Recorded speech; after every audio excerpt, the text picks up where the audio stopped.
ACGT Tour Report Power Hour, powered by NothingisOB Golf Podcast.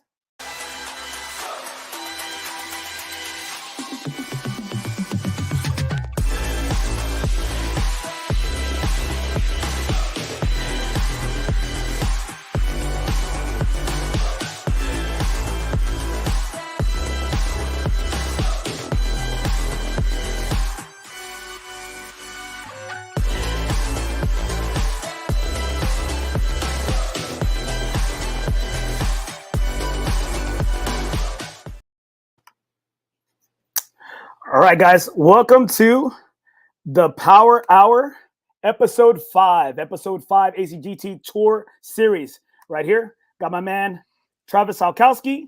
I got Birdie, Jason Bird, and DH, Dustin Hassan. How y'all doing tonight, guys? Good evening. What is happening? It's one of the most... Great. Having a good night, ready for a good show. It's one of the most wonderful weeks of the year. Ooh. It's Masters Week. You've got your green on. Well, I do. I got kind of like it's a, green shirt, not green jacket, green shirt. Yeah. Who's ready? Who's ready tonight? We got a lot of recaps. We got a lot. We got a lot going on. I'm sorry, I was glitching out there. I had a big delay. It is Masters Week. It is one of my favorite weeks on the PGA Tour. I love Augusta. I love the way it looks on television. I'm super excited about it. I actually am participating for the first time in a while in a fantasy Masters pool. So I'm pretty excited about that. That's right. I forgot. I need to do my Masters picks. I need to do my Masters picks with Casey and then with another group. So what is it? So what is it? Are you picking somebody like to win the whole thing, or is it every day? Are you picking after a certain round or after the cut line, or what?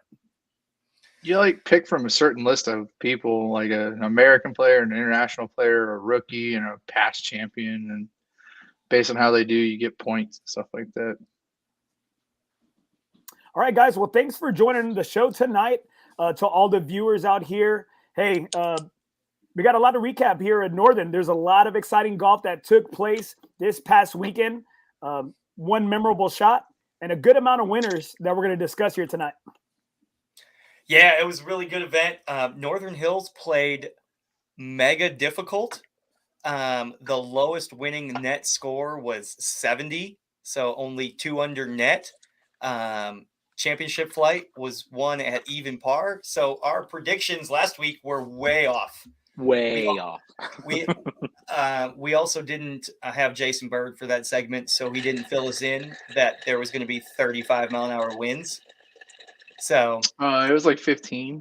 But if you go back in the Golf Genius historic database, Northern Hills is tied with Willow for the third hardest course we play. And everybody you tell that to will say Northern Hills is the easiest, but the scores just don't show it. And I think Dustin Weldon mentioned that in the scoring area. People just don't score well at Northern Hills, even though you think you would. Like, everyone would come out and say 14 of the 18 holes are birdie holes, but how many birdies were won on those were skins? I mean, it's just not a scoring golf course. I mean, there were several par skins yesterday in some of those lower flights, but the course was set up a little bit more difficult than intended on the backside due to the wind direction and the wind speed. But I was shocked at how tight the winners' scores were across the flight, especially on the net side. What makes you think that it played so difficult? Would you say? I mean, I know you talked about the wind, and I really look at Northern as a relatively, I'm not going to say easy course, but I think it's one of the easier tracks out there. I'm gonna let Jason and Dustin take this. They played Jason in champ flight and Dustin in first flight, so they both played from the black ACGT Tour tees. So I'm gonna let them answer that. I mean, I don't think Northern Hills is hard. I just think it's people get in their head that that's a place to go really, really low, and I don't think it just doesn't happen. I mean, the lowest I really remember is 3 or 4 under there, while Riverside and Brack and Willow have given up 6 or 7 before in tournament events. I think the greens are so old and grainy; they're very hard to even get 3-footers down. Sometimes a lot of courses, a 3-footer is just straight down the gut, right? At Northern Hills, you might be playing that 2 balls out from 3 feet, and it kind of gets in your head, And like it's tough to get the ball close in some of those locations. Right. Like I mean, I had a 3.5-footer for birdie on 13 that ended up being an 8 or 9-footer comeback, and I ended up 3-putting. I mean, it's just Northern Hills will sneak up on you. And I always tell people about Northern Hills. I think the finishing at Northern Hills, 15, 16, or maybe not necessarily 17 so much, but 18, they're demanding holes. That second shot on 16, especially where that pin is back right behind that trap. Sure. I mean, it's a risk reward play. 15, that tee shot can kind of get a little narrow for some people when it's back there, the tee box. And 18, never plays real easy. It's I think it played at 212 from the back tee. Yeah, 215 into the wind uphill. So it's always back. It's always back there. It's a tough finish. It's a tough finish. Guys, Travis, do y'all have a say in where those pin placements are located? Yes, 100%. We choose every tour hole location every time. Now, and tee boxes as well. So tee boxes configured with holes. Do they give you a grid? Like you can have sections. I guess you can have pin placements A, B, C, or D, or is there more out there that you have a variety to choose from? So that's a really cool question. No, there's not a stock rotation that the golf course gives us, but yes, we try to set it up. It's the rule of 6s. 18 holes, you try to set up 6 holes in the front, 6 holes in the middle, 6 holes in the back, 6 holes on the left, 6 holes in the center, 6 holes on the right, 6 accessible, easy locations, 6 medium, and 6 hard. So that would be the general rule of thumb when setting up the golf course. But stroke play fields, large fields tend to draw those hard hole locations, go to medium to easy. And then you pick turf conditions within that, and you try to do some sort of front, middle, back, left, center, right location. So there is a rhyme to the reason, or a method to the madness.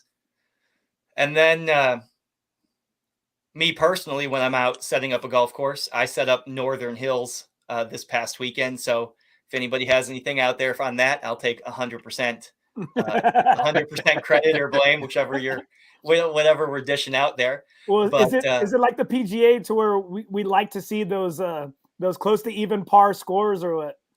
Well, that was definitely in the majors. 100% yes.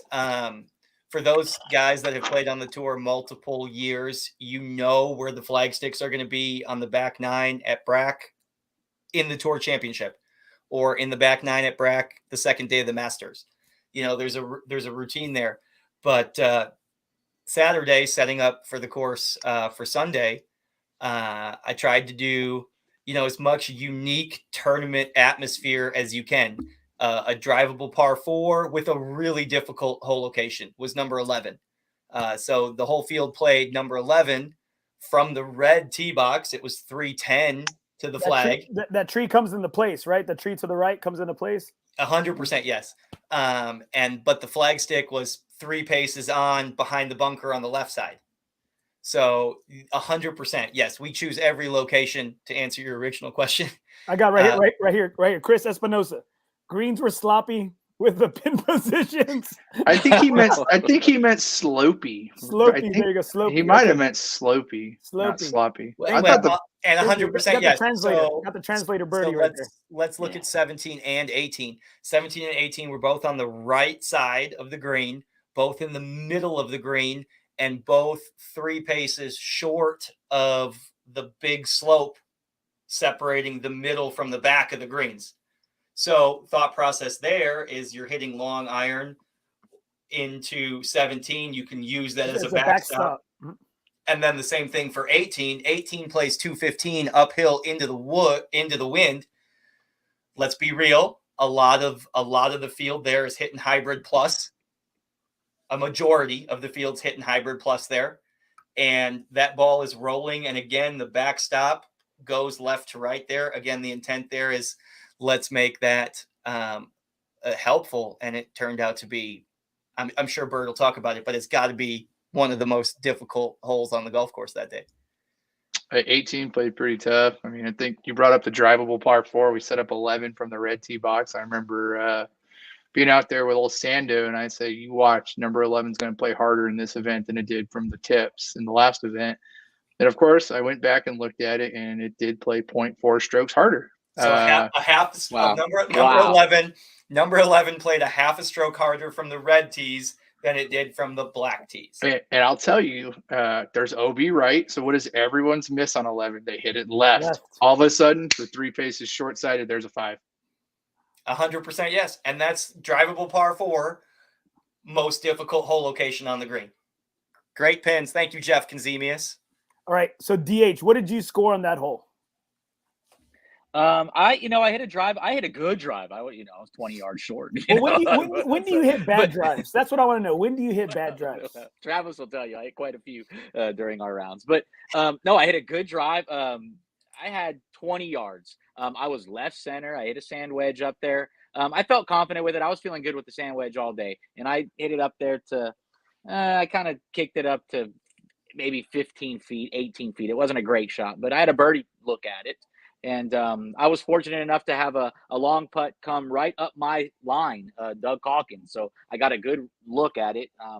Just couldn't get it to the hole. That's a slow putt from the front of that green to where that pin uphill is. into the grain. It's against the grain. It's uphill. People were I mean, I thought I put a good whack on it, and I was a good foot short. So I made a par on it, but I could see how it could play a little bit more difficult. Birdie, what did you score there? I made a 5. So you're part of that 0.4. You're part of that. That was his story. He went left and short. I was pin high right and I 3-putted. No. All right, Travis. Fun facts, pace of play in regards to the event out at Northern Hills. Fun facts, pace of play. I wanted to give a shout out to the entire field. Specifically second, third, fourth, and fifth flights. The final group of the tournament finished in 4 hours and 38 minutes. Wow. I mean, that is phenomenal. It's great. We were scoring the final flight, fifth flight, Sunday afternoon, and we had the scorecard turned in, the entire flight recapped, prizes and skins handed out in 4 hours and 55 minutes. Efficient, very efficient. I mean, that was amazing. I mean, it's never happened before. So I wanted to give a shout out to the entire field for being aware of that pace of play. That is so easily derailed by one big number or just one foursome or threesome not paying attention to the surroundings of the tournament. So big shout out to everybody. My new official ACGT Tour statement is: if you're not waiting, you're the slow one. So I'm really trying to hammer that home on the tee box with the starters that we want everybody waiting for a second or two for that group in front of you to walk off, and that lets you know that you're in position. If you're not waiting, you're the slow one. Right. So anything else, Travis, in regards to, as we get into these winners, in regards to Northern Hills? I want to give a big shout out to course conditions at Northern Hills. We know that the trail's getting some course condition feedback, constructive criticism, to be very polite there on some of the courses. And I really wanted to shout out the course conditions at Northern Hills. I thought it was good. I thought the driving range was good. I thought the tee boxes were good. I thought there was grass in the fairways, and the greens rolled great. DH and Jason, you played on those greens. Those, in my opinion, setting up and watching, those are the best greens we've been on this spring. Listen, I thought they were smooth. They rolled true. I mean, I didn't see too many bumps. I agree. Between that and San Pedro, those two greens, those two events, San Pedro and Northern Hills, had great greens. Now, that's one thing. CEO Andrew Peterson put out a statement today, and that's one thing I wanted to save towards the end, and it was really nice. It was a pretty good statement that I'm glad that we heard from him in regards to some of the course conditions that everybody's taking their swing and they're taking their swipes, and trying to put in their 2 cents, and it's kind of getting to that point where it's just like annoying already. And I think they know, and I know they're working hard on it. I know they're trying their best out there. Well, I saw the Facebook post and the email that you're talking about, and I think acknowledgement is something that's really cool there. Andrew and the trail are acknowledging the comments and the feedback that they're getting, and there's definitely a plan in place. And listen, guys, they care. I mean, they care. They sit awake at night not being able to sleep because of those Facebook comments. I promise you that hits home. And they give a shit, and they try every day. And there's nobody that wants those greens to be better than those golf course superintendents. Nobody. And we can see the work being done at Northern Hills. They're laying sod and they're fixing up the collars. I mean, definitely you can tell they're trying. It's not like going to some goat ranch where they're just like, oh yeah, it's $15 and they're not trying. I mean, I see the sod at Brack. I see the sod at Northern Hills. It's just, I can see them trying. Maybe they're just not successful and they need to try something else. I don't know. I'm not an agronomist, but I know they're trying. I can see they're trying. I 100% agree. And another thing I want to shout out, speaking of the trying avenue, there were cart path repairs on the back nine of Northern Hills yesterday. So even the little stuff like that doesn't get by anybody. And believe me when I say they give a shit.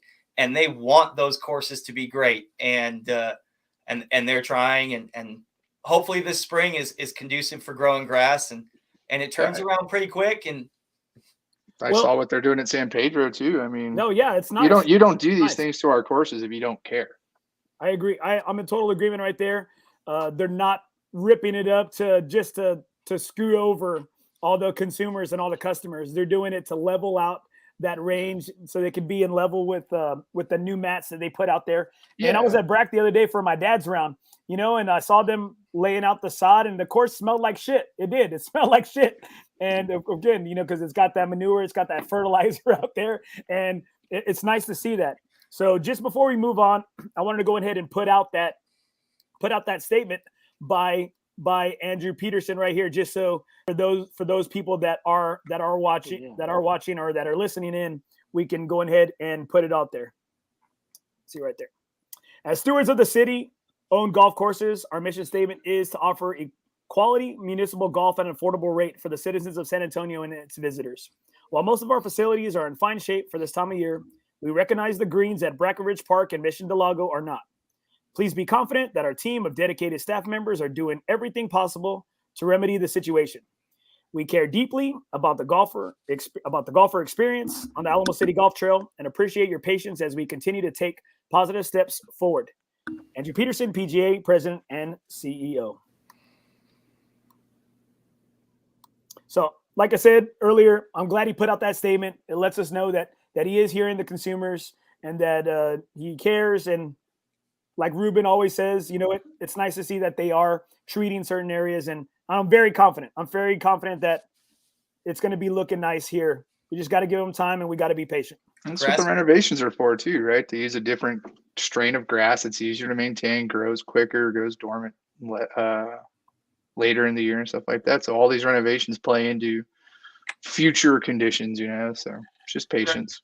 Grass grows fast. We just need some sunlight, and we need some warmth, and we need some rain. And it's going to grow fast. It's going to get there. I think that's a big shout out. Super kudos to Andrew Peterson and super kudos to Ruben. Transparency. That's what we want, right? That's what we want. Acknowledgement that they're listening. Accountability. As well. I like that as well. Got to give them a break. Honestly, we do. We got to give them a break. We have to. All right, moving on right here. So let's get into some golf. Let's get into some placements. We got a lot of pictures, got a lot of winners. It seems like there's like 20 flights that y'all had.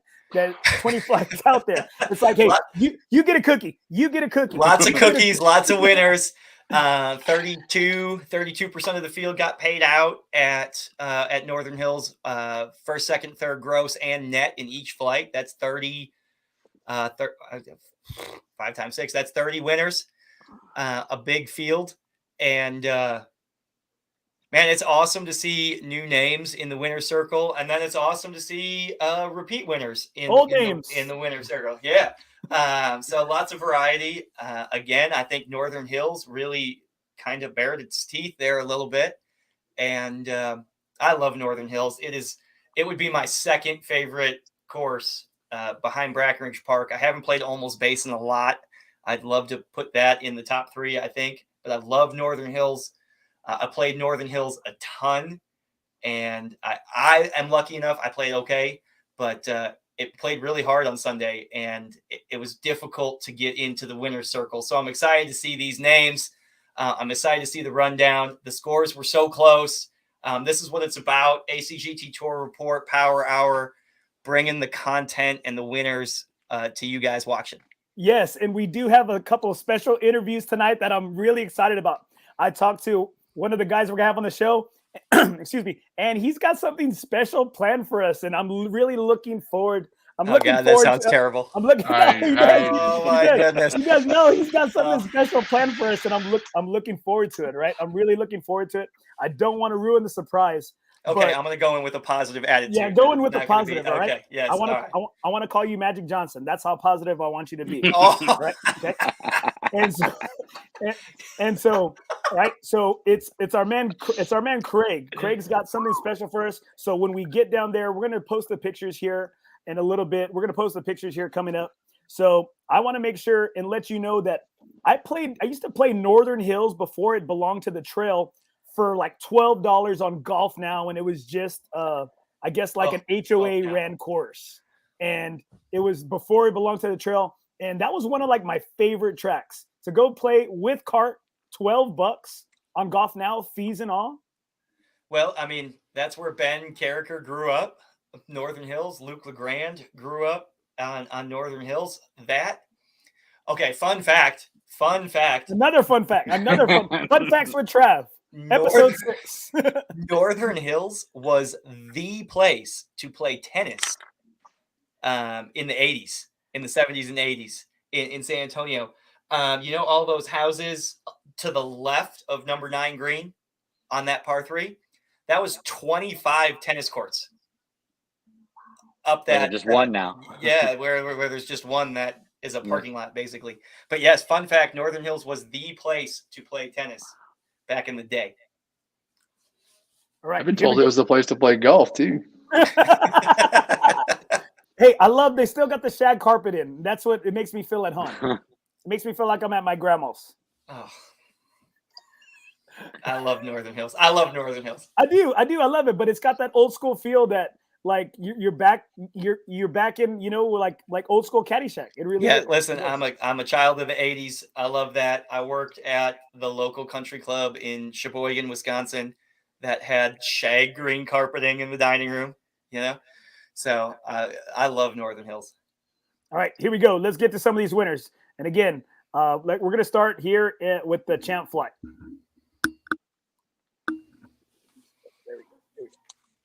Okay, starting with Champ Flight. Champ Flight's me, right? Champ Flight's me. We got Dustin Weldon winning championship flight. Even par round, 72, 1 under going into the 18th hole. Shoots even par with a bogey there. That is good enough for a 2-shot win over Sean Vidal and Steven Evans. Dustin Weldon, 150 points. All right, we know the other winner. There he is right there. Justin. Oh Dustin. Yeah, hey. Dustin won first flight, yeah. Dustin won first flight. My bad. There you go. I went out of turn. That's okay. That's all right.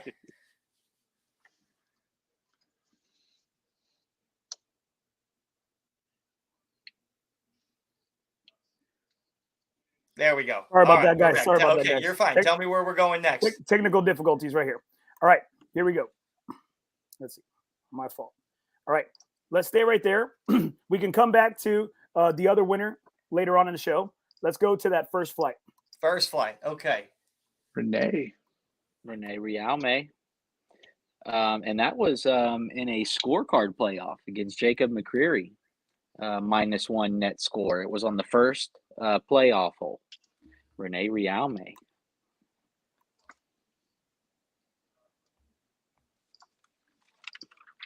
Here we go. We got Dennis, second flight. Dennis Danowski, second flight net. Even par net score. That was good enough for one over Tim DeHoyas in second place. So Dennis Danowski, even par, second flight net winner. Even par net winner. Yes, Even par net. And again, another one shot victory. I mean, it's close.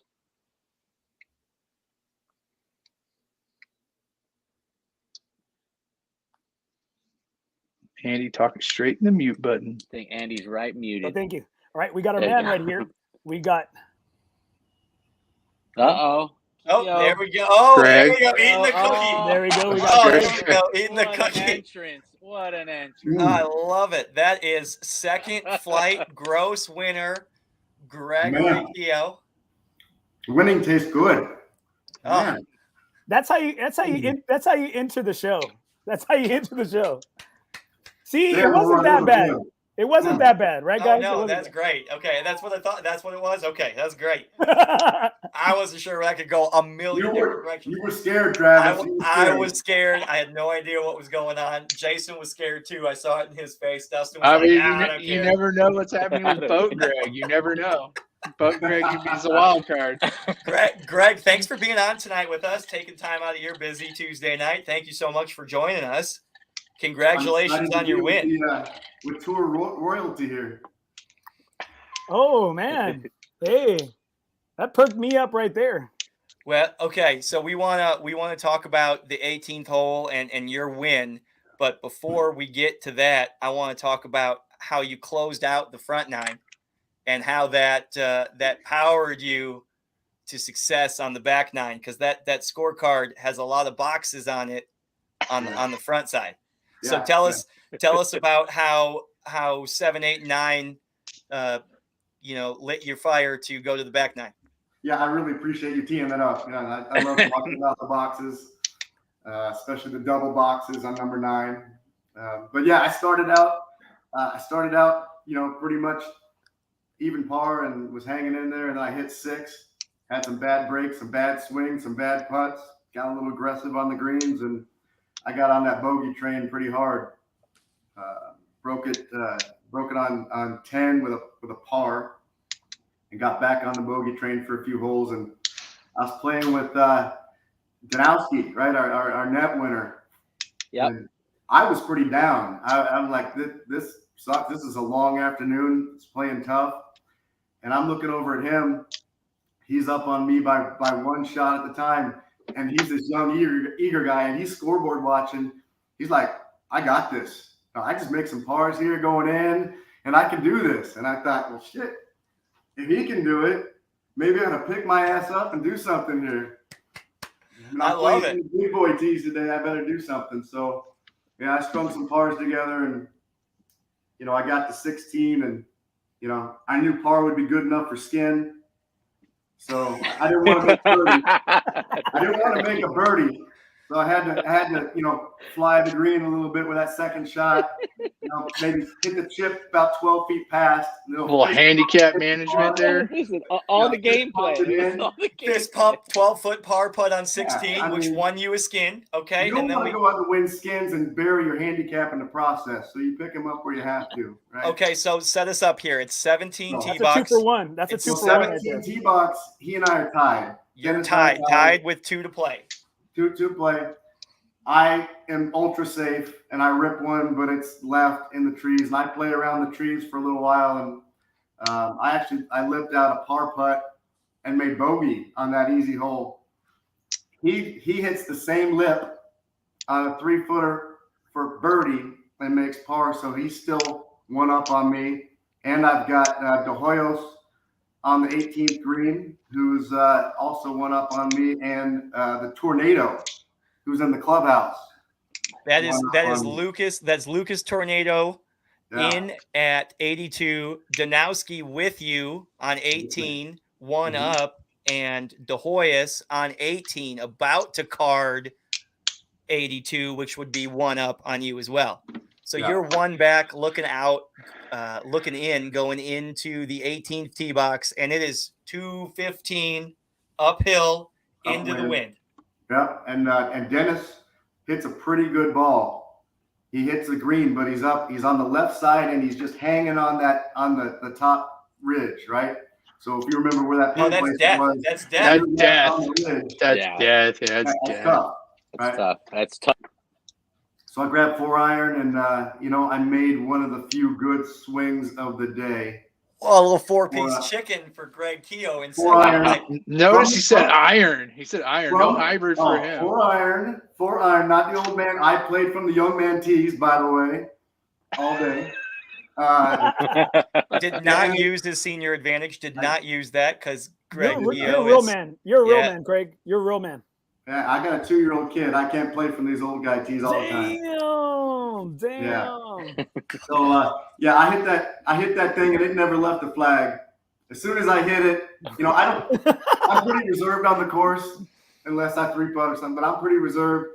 As soon as I hit it, I was shouting, just be the number, get close, and you can't see the pin, you can't see the hole from where you're at because of the bunkers in the way. And as I was driving up, I could see Lucas's face because he was hanging around trying to see what was happening, and he just had that look. And you get closer and closer, and it was a foot. Nice, easy, solid tap in for birdie. And Dennis didn't have a chance from where he was. He rode the ridge down. It went down below the hole about 12 feet. Now that is a reference. That is a reference to the difficulty of his putt. Not that he just didn't have a chance. He didn't have a chance to make that putt because it was so difficult. He was on the top tier. Top tier's death. That putt broke 15 feet. Top tier's death. No, I got nothing for love for Dennis. He's the one that motivated me. Well, it sounds like he was the one scoreboard watching, and he's the one who got you off the bogey train. Yeah. That makes it tough though when you're playing, because it seems like you play kind of tight, I guess, if in my experience. And that's when you kind of shit the bed a little bit. Yeah. Oh, I've shit many bed out there, especially in Northern Hills. I have never scored well at Northern Hills. I didn't score well on Sunday, but it was a tough day. That's what we were talking about. It was enough. It was enough. And I just, I have a question for Jason. Jason, what did you hit on 18 tee box? I hit 2-iron. Okay, Dustin, what'd you hit?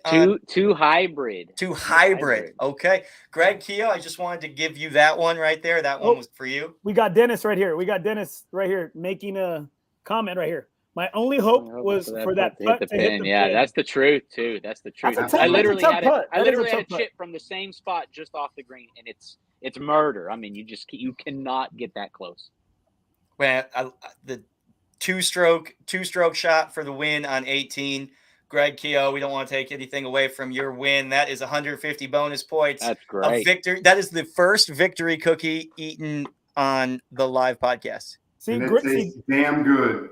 Hey, Craig told me I was asked Craig if it was sweet. He says, I'm gonna save and taste it on the show. And I was like, damn, you're a freaking genius. Oh, I love it. I love it. That was great. Big shout out to Laura Lewis, the Cake Place and More, for providing victory cookies for our every tour event. Winners in the flight get victory cookies. Greg, can you hold that up? What's left of that to the camera there? That's a good looking one. I don't want to ask Dustin. It was golf. 3-finger discount. I left mine in Northern. I left mine. There it is. Ooh, it's a glove. I like it. It's a glove. It's a golf glove. Yes, it was a golf glove. It's a right-handed glove. Oh, damn. Hey, Greg, congrats on your win, man. Thank you. Yeah, congratulations. Yeah, congrats, Keough. Points. Good job, way to close Keough. It out, man. Hey, I appreciate you guys having me. Fun. All right, brother. You have a good night. Being here. Good night, bro. All right, guys. Let's see. Let's go ahead and get to a couple other winners, and we got somebody else on the line here that we'll bring here in a little bit.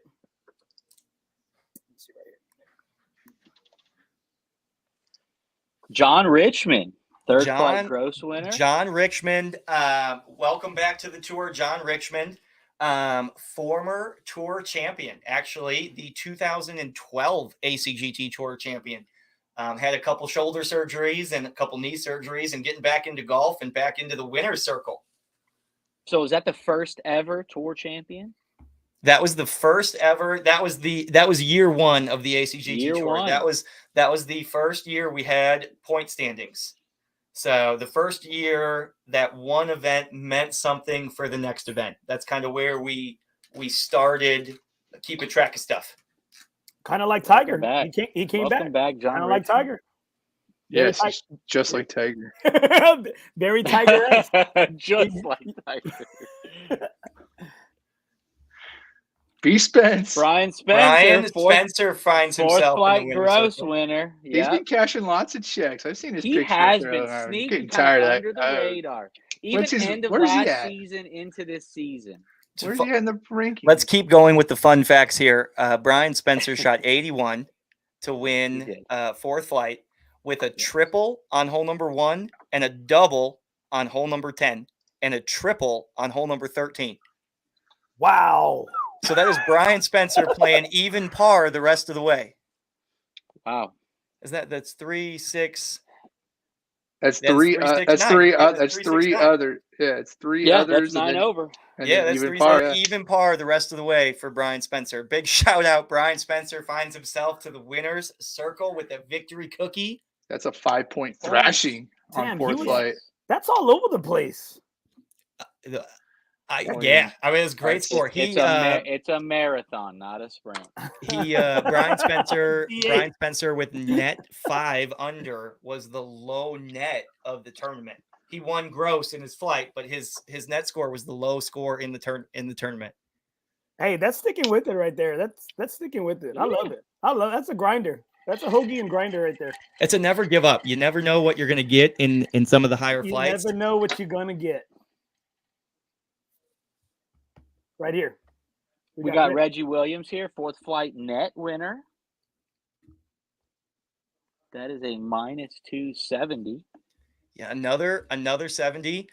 Fourth flight net. A good score. That was the lowest, I believe, the lowest net score of the tournament. Is that right, Travis? The lowest net that 70, counted that didn't win gross. Brian Spencer shot net 67, but he won gross. So 70 was the lowest net score that won. Yes. Cashing in. Yeah. Yes. Fifth flight. That's fifth flight. Fifth flight gross. That is Michael Pietro. Sweet tour hat there. Another one-shot victory over second place. David Falconer, one-shot victory. So rocking the tour gear. Thank you, Michael, for rocking the tour hat. We appreciate that. Congratulations on your 150 points. He tried there at the end, tried to finish strong.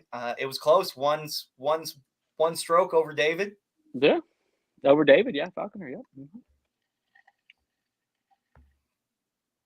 That is fifth flight net, Mike Murin. Another 71 net winner. That's correct. 71, -1 net winner. All right, guys. And now we're going to be bringing on we have one of our winners right here.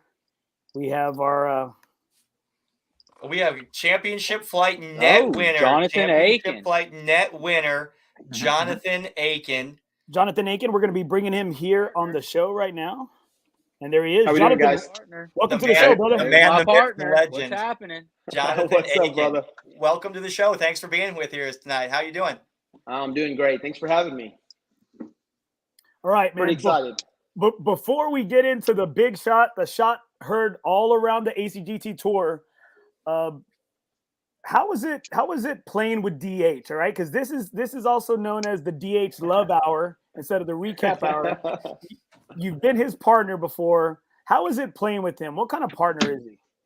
So I've tell the truth. It's nerve-wracking. I've actually known Hassan for since he was in high school. I was the golf pro at our little Hondo golf course, and Hassan shows up with the golf team in high school, and we would play little putting games and just kind of help the team out a little bit. I was hoping, I'm a Hondo graduate. Aken's ripping driver out of the clubhouse front door. Yeah, we were trying crazy stuff. Yeah, Hondo. It was crazy, yeah. So I ran it for like a year, and that was like Hassan's like senior year, and so that was my first time to kind of get to meet him. Yeah, and then we just kind of golf kind of formed a friendship, and then once we started playing on this tour, I actually think I'm the one that invited him the first time, and you're the one who introduced me to the tour. Yeah, and we've been partners almost ever since. So. it makes a big difference when you're playing in these 2-man events to know your partner and to know their tendencies and know what they're comfortable with. And I think the teams, if you ever look at the 2-man teams or the 2-man tournaments, it's usually the teams that have been together the longest that tend to do really well because there's a comfort zone there. It seems like y'all really love each other. I will say this. There's never any we jokingly say, hey, you signed a 10-year contract, buddy. You're my partner for the next 10 years. You're no way out of it. We joke around because it doesn't matter if one of us messes up or if we have a rough day. We know the next 2-man we're signing up. So we've had a lot of success. We've both been on the teams before at the end of the year. We've had a lot of success, and it's been a lot of fun, and it's really cool to get to do that with a friend. All right. So a lot of people are chiming in right here on your big shot. Let's go ahead and set the scene for us. Don't tell us exactly, but kind of set the scene for everybody at home, all our viewers and listeners. Okay. So the funny thing is that it almost didn't happen. I signed up for this tournament, but I didn't realize I had a tournament Friday and Saturday in New Braunfels. And I'm old, so playing 3 days in a row, it don't happen very often, right? So I almost decided not to come Sunday. I was going to call Travis and just be like, hey, can you just put me down for the next tournament? And the funny thing is I have my wife to thank for my ace because we had a party Saturday night for my daughter-in-law. It was her birthday, and my wife started talking to everybody at church and said, hey, after church on Sunday, we're going to paint the ceiling in the nursery. And that sounded like horrible. So I was like, you know what? I think I'm going to tough it out on the golf course because I don't want to paint a ceiling. I was already sore. So when my wife said, hey, we're going to paint the ceiling, I was like, oh, man, I have this golf tournament. I'm so sorry. And I really was going to miss it. But when they decided to paint, I'm like, I'm out. So I ended up going, and I honestly – if Travis, Dustin, Bird, everybody knows me. I don't practice before a tournament. I roll up like they're calling the names to our foursome, and I'm in the parking lot still putting my shoes on. Yes, I love it. I love it. He has definitely come to an event and said, "Hey, Trav, if I hook this one out, I'm leaving." And then he hooked it out and then left. And I left. That's actually happened. That's happened. I love it. Yeah. I've even had a tee shot where I hit it out of my work boots. I got there like just barely in time, ran to the tee box, hit my tee shot with my work boots. That was that almost basin. Yeah. And that was my first victory, actually, gross, that tournament. So it's pretty cool. Rolling in hot works. Jonathan, you're a real American hero. Well, the good thing is, like, if I've ever played with anybody else, they freak out. They're like texting me like 100 times, like, "Hey, are you coming? Where you at, man? We're on the tee in 10 minutes." DH knows, man. He knows. He's like, he doesn't even sweat. He's just drinking a Gatorade. He's like, "It's no big deal, John. I'll be here any second now." And you're in the Batmobile. So. Yeah, I wait till it's within 5 minutes of our tee time, and then before he sends me a text. Yeah. All right, Jonathan, take us through. Set us up, and I'm gonna play the video right here. Set us up. Paint the picture. So I think I was even par through 8. Just kind of trudging along, making some pars. I was walking so I could stay loose because I'd played 2 days in a row and I was kind of sore. And we got to 9, and it was it was in a place that I've never played number 9 from before. They pushed the tees all the way up. I think we had about 135 yards in, and 9's a little bit uphill. It was playing downwind at the time, and it was kind of cool. I was playing with Sando. I was playing with Bird, who's in my group, and we get to 9, and I think I might have been the first one to hit, and I flagged it. I hit it right at the flag. Now that, because it's uphill, I could see it land. I could see it bounce towards the flag, but I couldn't see it go in the hole. And it was funny because Bird goes, "Hey man, I think that disappeared. I think it went in the hole." And I said, well, you can't see the hole, Bird. He goes, "Man, I got a different view than you, shorty. Here I'm 6'4", you're 5'9". He did say that. That is confirmed. He did say that. I mean, I 100% saw the ball jump in the hole, and he couldn't see it. Same thing happened to Dustin too. I've heard that before. Bro, I'm a foot taller than you. I fucking saw this. Yeah, that's true, bro. You got some angles, man. You do. You got some angles. Sneaky tall. Jason Bird is taller than Casey Grant. No, that was a huge debate with Travis, and one day he's like, "Holy crap, you are taller than him." All right, guys, let's play the video right here. Let's roll the video. Number 9. Walking up to the green, everybody thinks I might have made a hole in one, so I'm going to show you how close it was.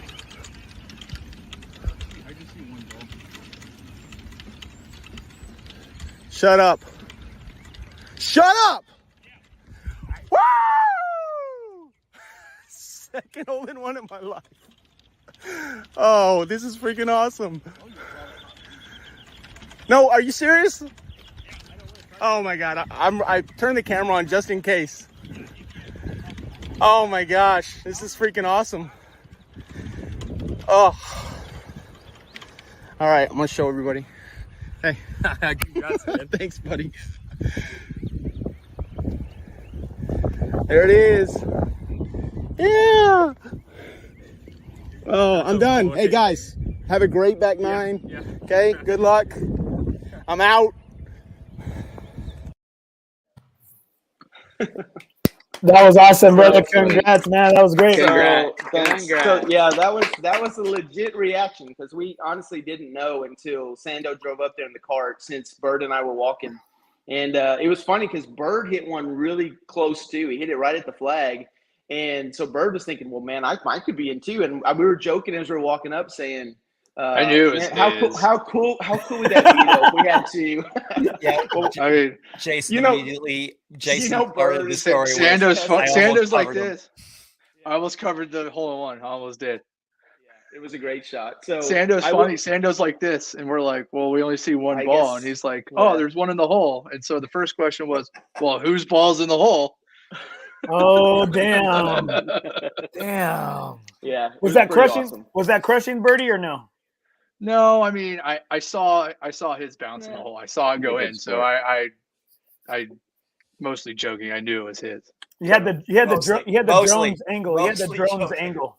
I mean, I did hit one at the flag. It bounced behind it, and I saw it spin back, and then I lost it. But that's just because it was 2 feet below the hole. I mean, I actually saw his bounce in, so I knew it was his. But it was still fun to poke at it. Oh, shout out to the missus. She's probably saying, "Wow!" Not because of the age, but because your painting story. I got rid of the paint. Yeah. You got out of it like damn. You got. She's still painting. So, she's still painting. She's still painting. He's like, get your ass in here right now. I actually came to town to the office to film this, and I'm probably going to stay the night here. I don't know that I'm going home. Smart man. Well, congratulations, Ace, hole in one. That is fact checked as the first ACGT Tour hole in one of 2022. First one of the That's year. Pretty cool. Pop the seal. Maybe we'll have some more. Good job, John. And then walk us through the 10th hole. So coming off the high on the ace, just dunked it to shoot 34 on the front. So I'm 2 under through the front, and I really was not even, like I said, I wasn't taking it very serious. I never looked at scoreboards. I usually do. I'm usually like, I want to watch, I want to see where I'm at. I'm playing hard, trying to win.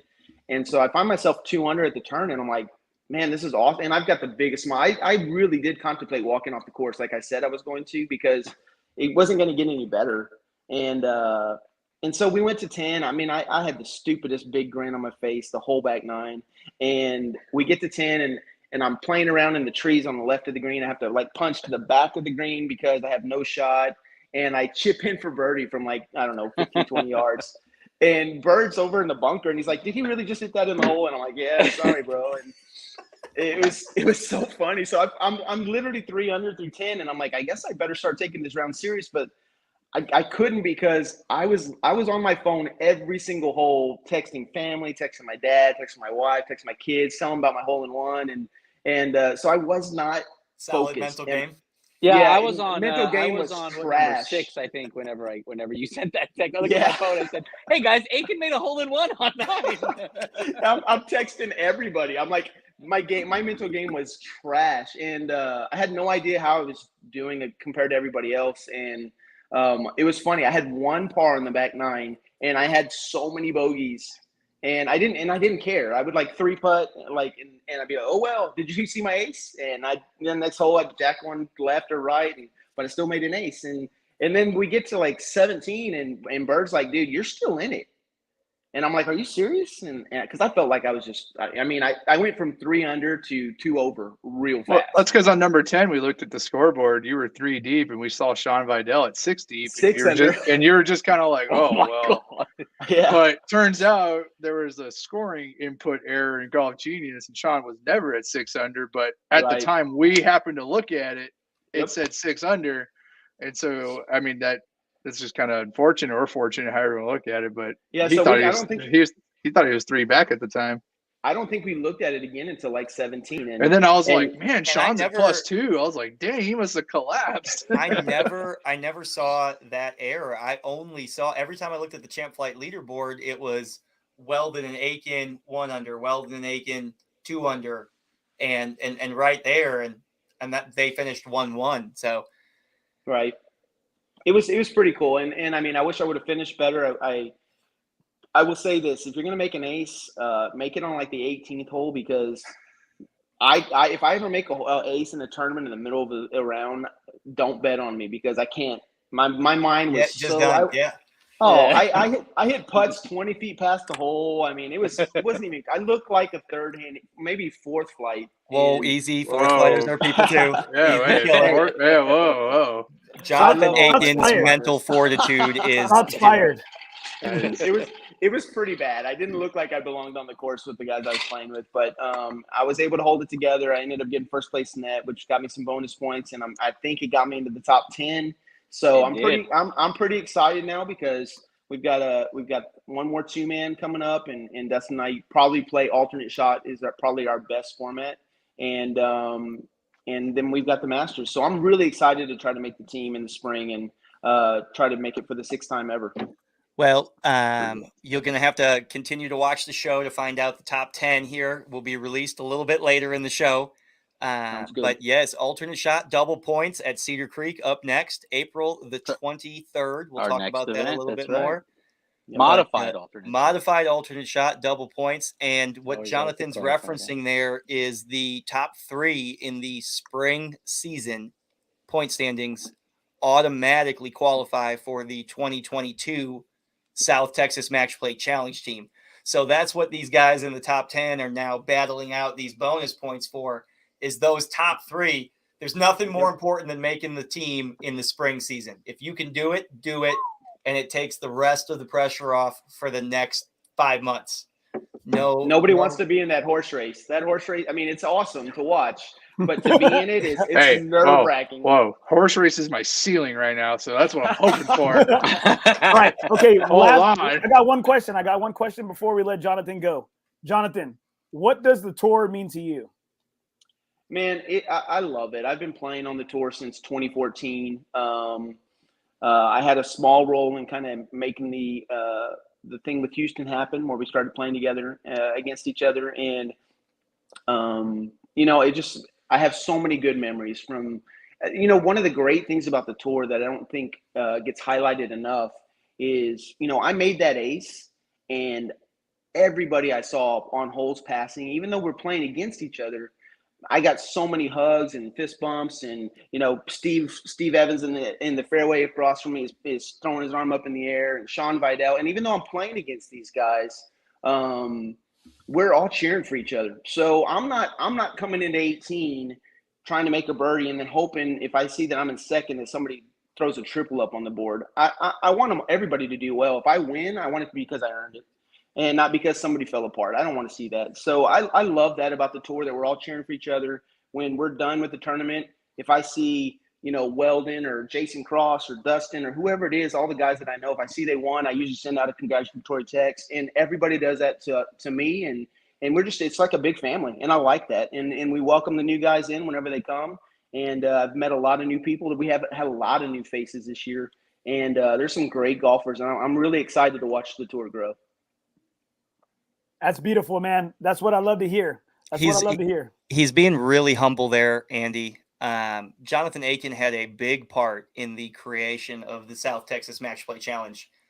So back in the day, 2013, Jonathan worked with me at the Trail for a brief time, and we were talking about growing the tour. and creating a city match play event. And we chose Houston, and Jonathan is the one who found HAGA, Houston Amateur Golf Association. He found them. Their point system and handicap system mirrored ours, regular season to a playoff. And he took it, brought the idea to me. I said, run with it, do what you need to do. And he reached out to them and set up the first meeting. And so he's being super humble that he had a small part there. He made the first phone call. Well, thanks, Travis. But it was cool because Travis let me do that. And I mean, I don't think we could have ever known it was going to grow to what it has, but it's such a fun event. And everybody who's made the team, even people who are just assistant captains, will tell you that, you know, that's what it's all about. We're all playing on this tour to win the tour championship at the end if we can, but to be on that team and to feel that that camaraderie that when we go travel and all the things that we do, the pod system, whatever it might be, the things that we've had happen over the years. It's just I've met so many good friends because of the tour. I mean, because, you know, remember, we're playing in tournaments and flights, right? So I see the same championship flight guys all the time paired up with me.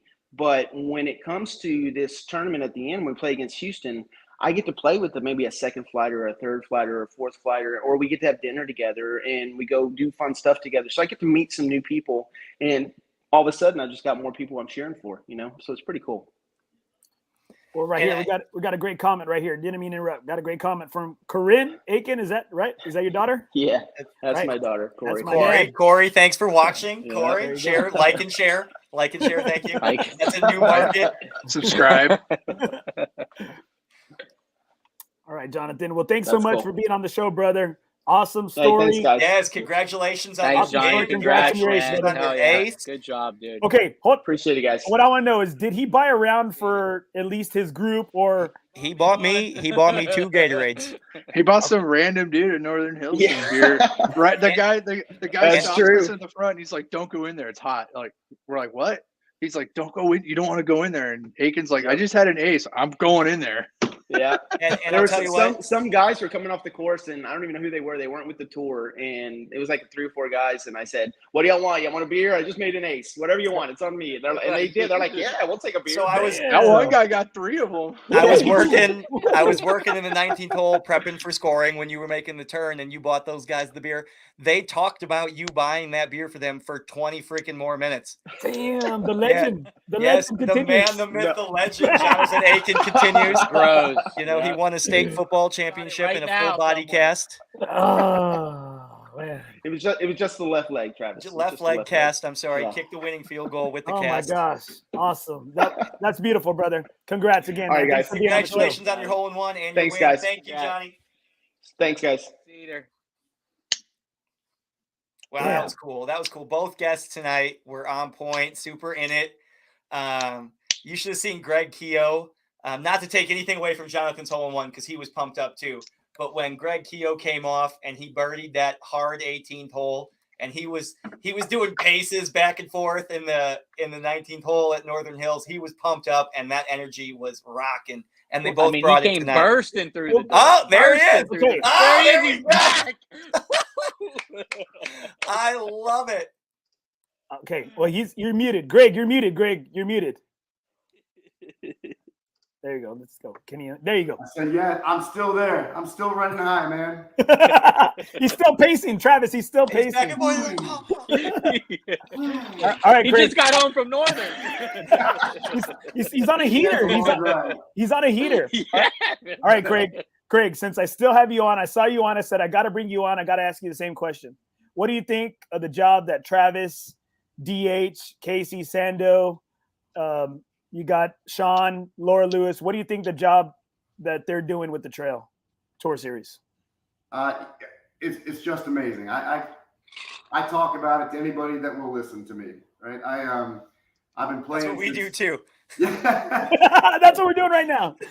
And I've been playing since 2013. My dad sent me an email and said, "Hey, you know, some of my buddies from the Silverhorn thing are playing in this ACGT thing. You want to partner up?" And we played for a lot of years, and so started in 2013. And the tour's grown so much. What's special about it is, first of all, there's nothing else like it. I live in Round Rock, damn near Georgetown, and I drive down for these tournaments because you can't find this up here. Wow, that's you huge. You can't find this type of well-run, structured event. There's other things out there, but they're not consistent like this. But it's grown since 2013, right? 2015 or 14, we started getting the South Texas match play. Started getting your tee times a little bit earlier in the week. We didn't get them, 5 minutes before the round. Right? So we've grown, and now we're doing podcasts, right? So it's an incremental just improvement every year. I love it. You can't find anything like it. It's a community like nothing else. I love competing with the people, but more than that, I love just spending weekends with them and hanging out and you're just shooting the shit, right? Selling boats to people. Boat Greg. I got a boat for sale. Anybody need a boat? Yeah, we know. We know Travis. We know Travis. Wait, that boat, fun fact, that boat was Greg Keough's boat before it was my boat. I bought that boat from Greg Keough. Okay. What I want to know, Craig. In fact, I almost ripped my knee off on that boat. Craig, I want to know, is he marking it up? Or is he marking it up? He's totally marking up. Okay, there you go. That's what I want to hear. That's what I want to hear. So even on my test drive with Travis, just set the scene. Okay, he's about ready to give me the money. I'm going to take him out on Canyon Lake. We launch the boat. We go out. We're halfway out. The boat dies. Not my boat. Not my boat yet. It's still my boat. It's a test drive. The boat dies. He goes on YouTube to find out what the solution is to get this boat running again. Gets it fired back up. We get back to the dock. He still buys it. Still buys it. I knew how to fix it. I knew how to fix it. He was invested. He was invested. Yeah. Whoever's buying that boat, I hope they're not watching now because they're paying too much. I'm glad you said something because I was gonna throw Trav an offer. I was gonna throw Trav an offer on that. It is a great boat. It's a two owner boat, 100% garage kept, brand new motor. It was that motor was lost. The salesman is coming out. The salesman coming out. There's lots of stories behind that boat. All right, Craig. Thanks, brother. Thanks. Hey, I got something for Greg. Birdie. Greg, I got something for you, buddy. I want you to know you were the only birdie on 18 all day, all flights, whole field. Super skin. Super skin. Very good. How much that's worth, Greg? Zero. That is worth a gift card and 150 points is what that really got you.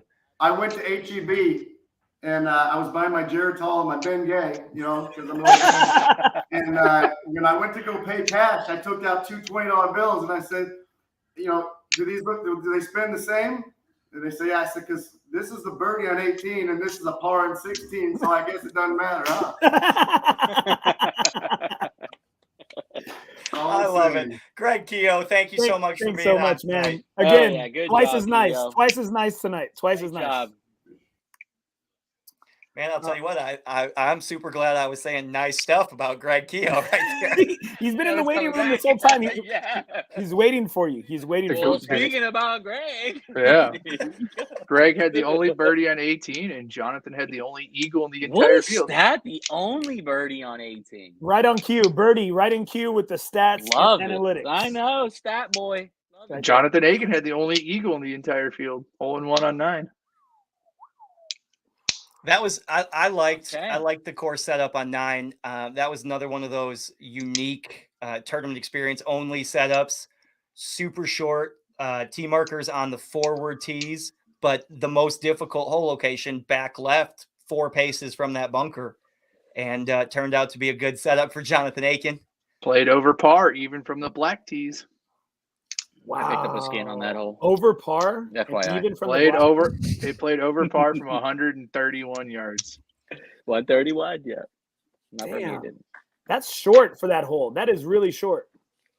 That is one of those unique tournament setups. Yep. So that hole played. I mean, when's the last time you hit a wedge in on 9? Right. It doesn't happen. So that hole played long the last time we were there. And 18 was the one that played short the last time we were there. So I flip-flopped those. 18 was the hardest hole from the black tees. And it is not even close. That is a tough hole. That's a tough hole Fair. for me. That's fair. And I normally play like, what is it? The whites there, or one up from the blues. Number 7, of course, is the second hardest for the black tees, which is first in champ flight, right? Black tees, so that's 2 flights. Champ and first. Yep, 2. Obviously, that's a long hole. That's a very long hole. 40 players, so not exactly the smallest sample size. So that's a lot of golfers. How many total players? 116 total players. Damn.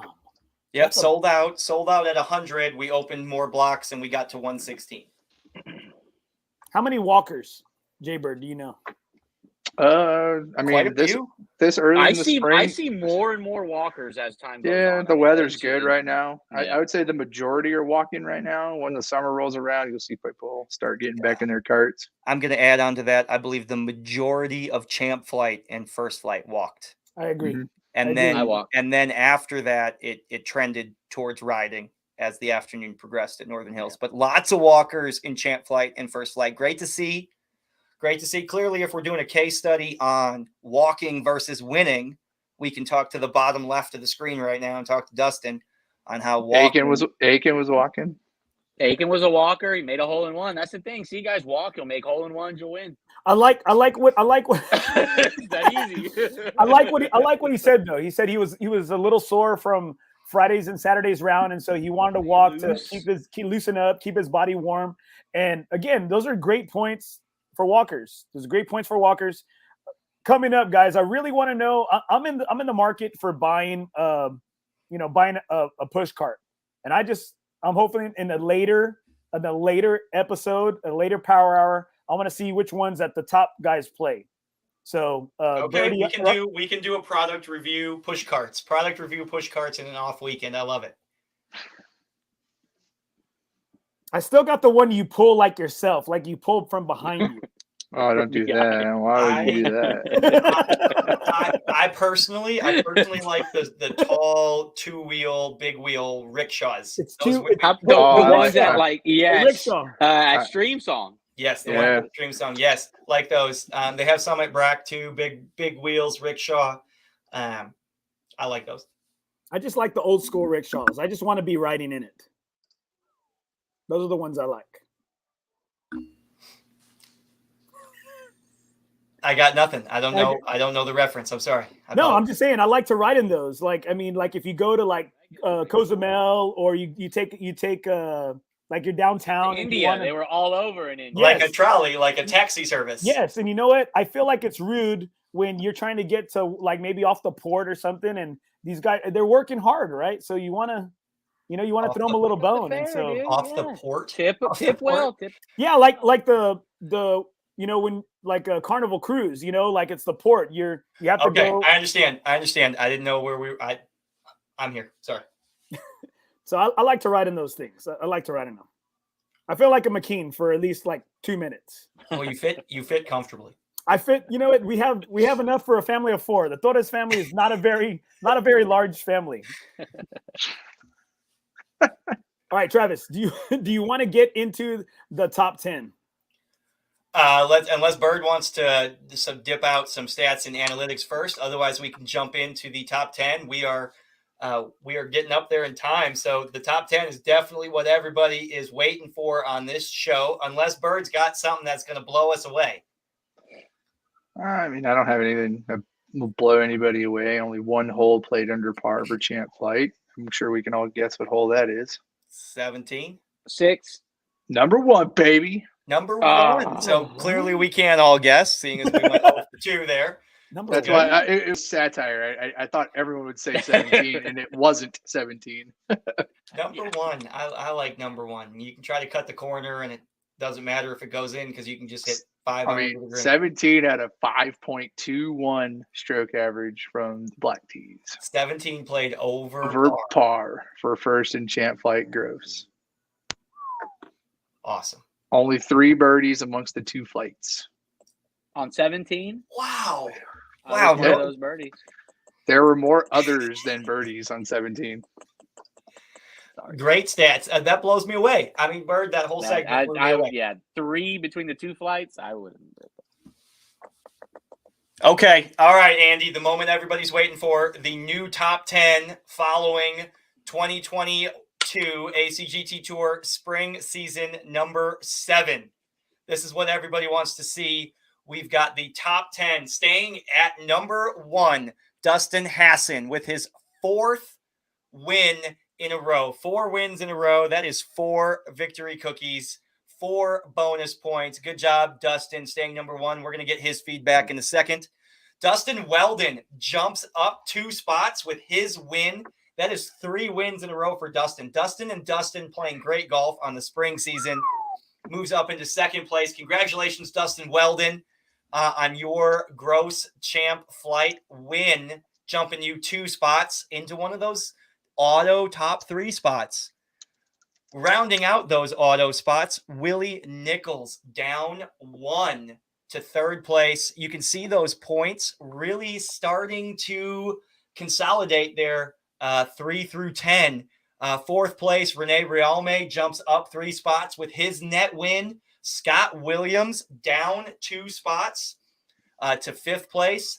Jeff Kenzemius down just a spot to 6th. So that's Scott Williams and Jeff Kenzemius. I bet you they're partners at Cedar Creek. So those 2 are going to come down to the end of the year. I don't think there's 2 spots for them in the top 3, but that's an interesting storyline to watch there. Scott Williams playing with Jeff Kenzemius. And here's our biggest mover. Jonathan Aken jumps into the top 10, up 7 spots. So that is another AB pairing right there. Dustin Hassan playing with Jonathan Aken at Cedar Creek. That's right. See how that plays out. That's an interesting story. 2 sets of partners up there. That's interesting. I like that. You know what's interesting, Trav, is that Dustin has a 210-point lead on number 2, but there's only a 160 spread between 2 and 10. So Dustin, I think, is set up pretty good. I think we're getting close. I'm going to have you do the math after Cedar Creek. I think we're getting close there. And Travis, I'm going to even correct you. You got Weldon and Vidal in there. I mean, that's another. You're right. You're right. That's a. I mean, you're talking 3 pairings in this next event in the top 10. I like that. That's. I don't have the full standings, Trav, but it looks like Dustin's spread over Weldon is bigger than Weldon's spread over the top 15 almost. So, I mean, Dustin has a huge lead on number 1. Yes, I'm pulling that up right now, seeing if I can beat you to that. I mean, that's pretty sizable. I mean, Dustin's going to have to just show up, and I think he's going to get on the team in the spring. Yeah, so we'll be ready with that math in a second. So what do we got there? 210 points, is that right? Yeah. So who's at 565? 575, Brad Huey in 15th place. Oh, called it 15th. And 560 points is our main man, Greg Keough. Greg Keough. So I mean, I would say everyone down to with double points in all the events the rest of the way, outside of the number 1 spot, I would say those last 2 spots are probably open in the top 25, top 30, easy, right? Like that legitimately, not even mathematically, not academically, but legitimately. Yes, we're not like this is possible if this guy has a stroke, So yes, I mean it's super tight in there. Rounding out the top 10, I'm sorry I got distracted, was Sam VJ Kirky at number 8, Sam Braswell at number 9. It's actually T9, Sam Braswell T9, and Sean Vidal T9. They both stay number 9 and number 10. So lots of movement in the middle. Players staying on the bookends there. Dustin staying in 1, and then Sam and Sean staying at 9 and 10. Again, right now, regular season, top 50 in the regular season point standings automatically qualify for the fall playoffs. Right now, it takes 370 points to get into the top 50. 370 points gets you in 50th place. That is Chris Espinoza and Brian Perlberg right now are on the inside.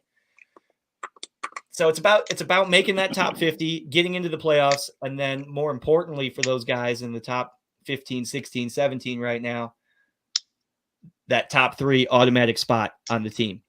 Yeah, the first tournament at Almost, we double points too. So we have a right. partner event Double and 2 point, stroke play events at double points. Yeah. Yeah. So 3 events left in the regular season. Dustin, here we go. This is your segment. Let's talk about it. 210-point lead, playing the next event with Jonathan Aken, and then let's get past that event and let's talk about Almost Basin. How are you prepping for this stroke play finish here, guarding such a big points lead where Bird made a comment just a second ago that all you had to do was show up. I mean, is that? Yeah, I think what you say when you say guarding a lead is not the way I want to go into it. I'm not going into it thinking, oh, I have this lead, let me guard this lead. I'm going to go in and play like as if it were event number 1 in the season, or event number 8 or the major. So I'm going to approach it the same way. I like having 2-man with Aken there in between. I just feel good playing with him, so that's always going to be helpful. But I'm going to take the same approach. I'm not going to take it any differently. I'm going to show up. I'm going to play how I feel and know I can play, and the cards will fall where they do. Strategy, don't break your leg. All he's got to do is show up and turn in a scorecard. We're not quite there yet. I think we can make that statistical analysis after Cedar Creek. I think we'll be able to do the math on, your floor, I think. And I think this is an interesting storyline. We get to talk to you week in and week out. And from the top of the point standings, that's a very unique place. And you've been there for a long time. Congratulations. You are clearly playing the best golf on tour this spring season. Is he got the most points ever? I mean, I don't remember point total being this high. It's difficult. Birdie, put that man in bubble wrap. Are you also watching and commenting on the? I have 6 monitors, bro. He hooked up his 6 monitor today, he folks. He likes to watch himself. That is well. I'm not wearing pants, so that's great multitasking. So it's such a unique place to be in, and it's really cool that we get this insight from Dustin week in and week out on the top of the point standings, and that's really unique feedback, and it's really cool. I think that it helps. I think that I locked up a top 3 in the spring of 2020, and so and actually I think I finished second in the match play at San Pedro that year, and that got me a big jump. And I was around 1 maybe at that point, but 1 or 2, and I kind of almost lost it there at the Brack Masters to Bird. Actually, I mean, I had to get up and down on number 36 on Sunday, our final hole. Birdie. And it turns out that I only made the top 3 by 1 shot over Bird. So it kind of helps being in that position before. I gotta remind me of these things. Bird is we truly talk about it all the time. Teachable moments. Bird is like a perennial stepping stone at what it seems like. It's great. But hold on, DH. We got some chatter going on. There's some drama in the chat right now. I got Joe Espinosa. Chris, I'd like to see Chris Espinosa and DH pair up I played soon. with Chris. I played with Chris at Willow, and his dad Joe there walked with us around. It was a pleasure playing with them. I played with them before. I believe it was at Mission, my first time playing with them, and they're good peeps. And I couldn't do my boy Aken dirty like that and give him up. But if Aken wasn't around for sure, I'd be playing with Chris. So we got Birdie right here. Aken is about to fight Chris. I see Jonathan Aken. Here you go. Hassan is the man. Hassan is the man. He's locked up with his. He just signed a contract extension. I got an extension, 6 more years until 2028. So don't get any ideas. There you go. Hassan wants to negotiate that deal for sure. Hey, keyboard cowboy, Jason Bird, keyboard cowboy. Yeah, Jason, real life cowboy going on there. Okay, but yeah, Travis, I got a question for you. What size is the tour champion coat blazer? What size is it? For the Masters, the Navy, Masters. the Navy jacket for the PC Masters, the final event of the spring season. That is a 40 reg. A 40 regular? Yes. So you could win and you would fit. No, not even, man. I have to really squeeze. Birdie's not fitting in no 40 regular. Well, I mean, it's a one sleeve from the side for Bird. Dustin Hassan could fit into it. Good for me. Brad Huey fit into it. I could fit Brad into it. Huey got it on. Steve Evans looked good in it. Steve Evans is great. The plaid jacket is actually a 38 reg. That one's super snug. Oh my God, I'm getting smaller. Like a damn sausage. Ooh. That one was donated. No. I love Casey. It was donated? No, I'm teasing. Yes, no, it was. It was. Fun fact. Fun fact. The PC Open jacket, the green plaid jacket, was donated by Glenn Franson, the owner of Massage Heights. Used to play on the tour with his brother Brett Franson. He donated that jacket. He won the net tournament the first year that we did that, and he thought it was really cool that we had a jacket for the Masters, so he donated a jacket from not his closet. He picked it up at the thrift shop, and when he gave it to me, he said, "Trav, this is the perfect jacket for us because there was some dude somewhere that thought he looked good in this, and we're going to keep that going." And it is a terribly hideous, ugly red and green plaid jacket, but it's perfect for our trophy for the PC Open. So yes, 40 reg and 38 reg. It's like the Harbor Town jacket. Yeah, we always figure out how to get the photo op with the jacket, and it's more of a trophy than a. It's all about the angles, right? It's all about the PC angles. Open at Almost Basin this year. Yes, and that will be the home of that course. We are transitioning that final major of the year from Cedar Creek to Almost Basin every year. Indefinitely. That's great. Great idea. Is that an exclusive right there? Is that happening? He's breaking news to me too. All right, guys. As we wrap up here, pick for the Masters. It's Masters week. Pick for the Masters. It's super hard not to jump on the Tiger bandwagon just because it's such a cool story. Do I think he's going to win? No, but is it good for our game that we're talking about Tiger Woods? Heck yeah, it is. Tiger Woods sells tickets. Tiger Woods turns on televisions, and there's nothing. There's no bigger person in the sporting world, in my opinion. There was massive amounts of media coverage this week about him wearing FootJoy shoes. I mean, we're talking about Tiger Woods wearing shoes that aren't Nikes because he's so brand recognizable with the Nike swoosh. I mean, it's crazy. There's nobody. There we go. That's perfect. There's nobody bigger in our world and in the sports world than Tiger Woods. So even if there's a glimpse of a tease of him playing at the Masters, and for those of you that don't follow the fake Charlie Woods Twitter accounts, those are hilarious. They're great. I love them. Like, make sure you do your homework. And the only reading I'm going to be doing is reading greens. I love that. That is so great. Is it good? Is it a good one? Yeah, it's so they're funny. I follow Fake Sports Center. That's always a good one. Or the Black Adam Scheffner. Yeah, I was just going to say that. Yeah, that one's funny too. Yeah, he's good. Bird, your Masters pick. You're more into the analytics and stats there. What does the betting man say? I don't really bet on winners. I just bet on people to make cuts, miss cuts, like who's playing well, and it's just hard to pick who's going to win outright. If you always had to pick one golfer versus the field, I'd just pick the field every time. But I don't know. George Spieth always does well. Casey, are y'all still alive?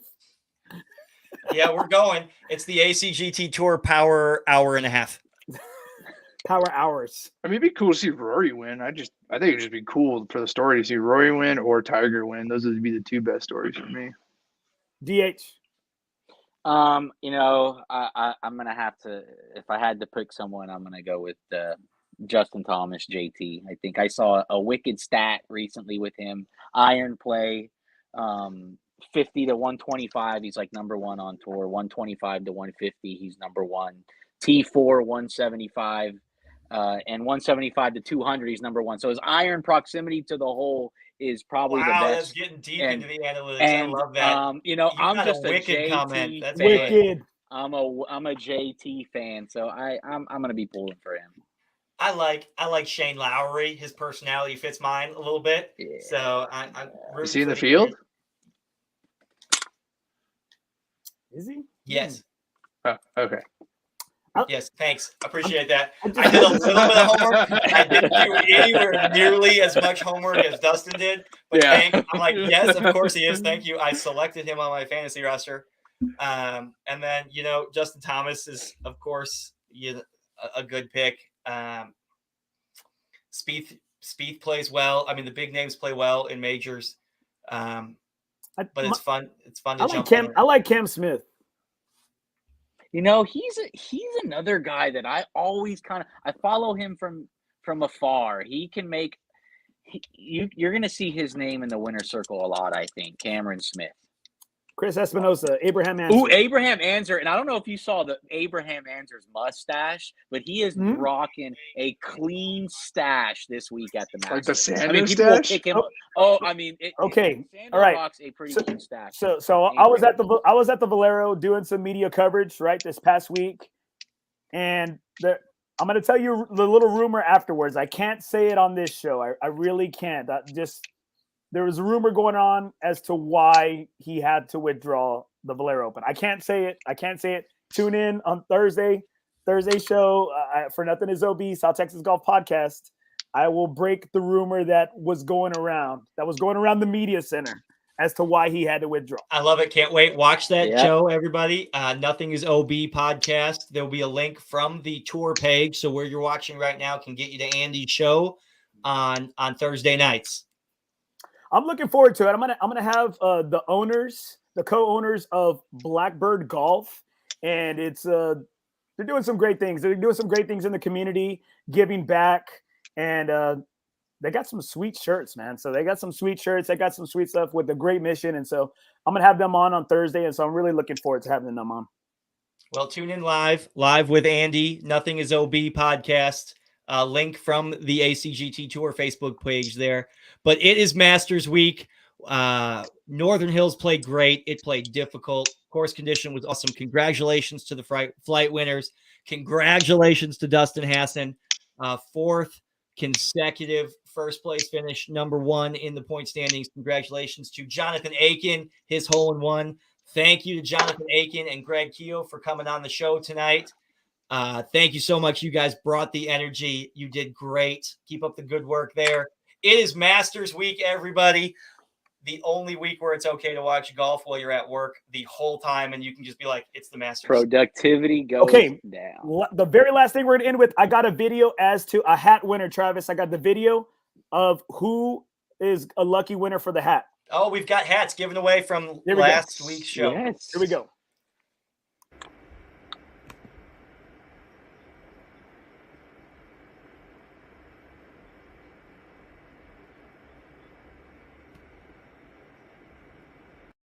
We got Kevin. Kevin, is it Keeney? Kevin Keeney. Kevin Keeney. Oh, Kevin Keeney. That's Casey's uncle. Yeah. Kevin Keeney. Okay. Casey's uncle. Well, you know what? I think he's excluded. Right. No family members, right? Oh, no family, yeah. Conflict of interest. I don't the proud winner. Oh, a khaki one, the best color. I love it. Congrats. All right, guys. Awesome show. Had a great time, guys. Thanks so much. Shout out to everybody watching at home. April 23rd, two-person Cedar Creek, two-person alternate shot.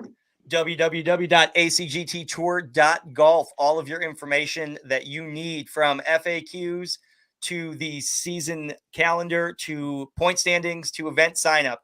Everything there. Thank you guys for watching. Andy, thank you as always, buddy. Thank you. Always. I love to hear the stories. It was great to have on Craig and Jonathan. I love how they took us through. Birdie, DH, Travis.